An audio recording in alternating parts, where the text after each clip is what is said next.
ये मुझे तुम्हारे बैग से मिली है। कुछ कहना चाहते हो इस बारे में?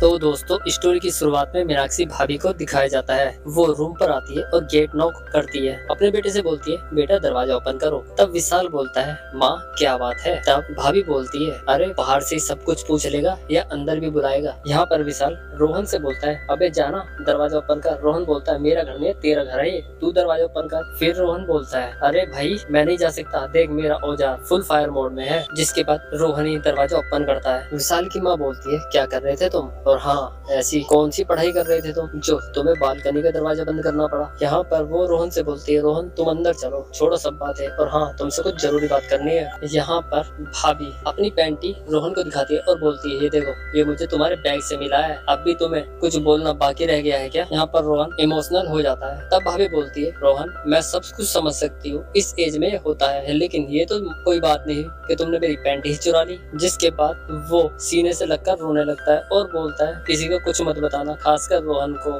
तब भाभी बोलती है, नहीं मैं किसी को कुछ नहीं बताने वाली। लेकिन इसके बाद भी वो नहीं मानता और भाभी को बैड टच करने लगता है। यहाँ पर रोहन फिर से बाथरूम में जाता है और भाभी की पुरानी बातों को याद करके अपनी बंदूक से फायर करने लगता है। यहाँ पर वो सभी दीवारों को गंदा कर देता है। तो दूसरी तरफ हम विशाल को देखते हैं, वो भी अपने काम पर लगा हुआ था और फायर कर रहा था। कहानी में आगे भाभी को भुवनेश के पास में दिखाया जाता है, जहाँ पर उसने फिर से एक सुहागरात की स्टेज सजा ली थी। तब भाभी बोलती है, इसकी क्या जरूरत थी? भुवनेश बोलता है, इसकी तो बहुत जरूरत थी, अब कुछ दिन बाद हमारी शादी होने वाली है, तो सोचा सुहागरात होगी तो उससे पहले क्यों ना थोड़ी सी सुहागरात की प्रैक्टिस भी कर ली जाए। यहाँ पर भाभी बोलती है, अब तुमने इतना इंतजाम कर लिया तो एक शादी के जोड़े का भी इंतजाम कर लेते। तब वो ठरकी बोलता है, नहीं कर सकता ना, अगर मैंने तुम्हें शादी के लाल जोड़े में देख लिया तो मुझे आज की आज ही तुमसे शादी करनी पड़ेगी, तो इसीलिए। तब भाभी बोलती है, तो ठीक है ऐसा करते हैं, सुहागरात भी शादी के बाद ही कर लेते हैं। जिसके बाद ठरकी भी ठरक जाता है और बोलता है, ठीक है तो तुम अपना बोरा बिस्तरा उठाओ और निकलो यहाँ से, ऐसा करेंगे अब सुहागरात भी शादी के बाद ही करेंगे।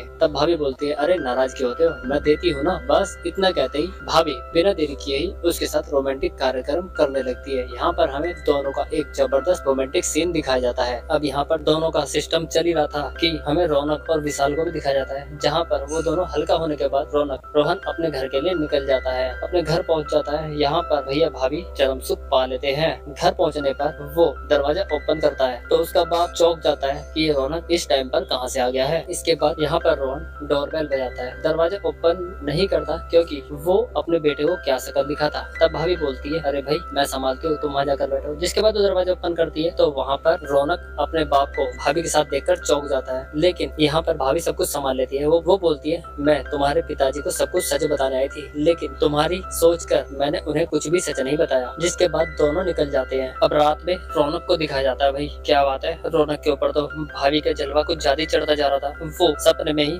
भाभी के साथ रोमांटिक होने लगता है। भाभी उसकी बंदूक से फायर करके वहाँ से चली जाती है और रौनक भी काफी खुश हो जाता है। फिर से रौनक के बाप को दिखाया जाता है, वो इस बार फिर से एक नई भाभी को बेवकूफ बनाता है और अपनी सुहागरात की स्टेज पर ले आता है। यहाँ पर वो उसे मीठे मीठे सपने दिखाता है ताकि वो उससे शादी कर लेगा, लेकिन वो उससे शादी नहीं केवल टाइम पास कर रहा था। लेकिन भाभी ये सब नहीं जान पाती। अब उनका कार्यक्रम चल ही रहा था कि दूसरी तरफ से हमें उसका बेटा आता हुआ दिखाई देता है, लेकिन यहाँ पर कुछ सीन हो पाता इससे पहले हमारा एपिसोड खत्म हो जाता है। तो मिलते हैं नेक्स्ट वीडियो में, तब तक के लिए धन्यवाद।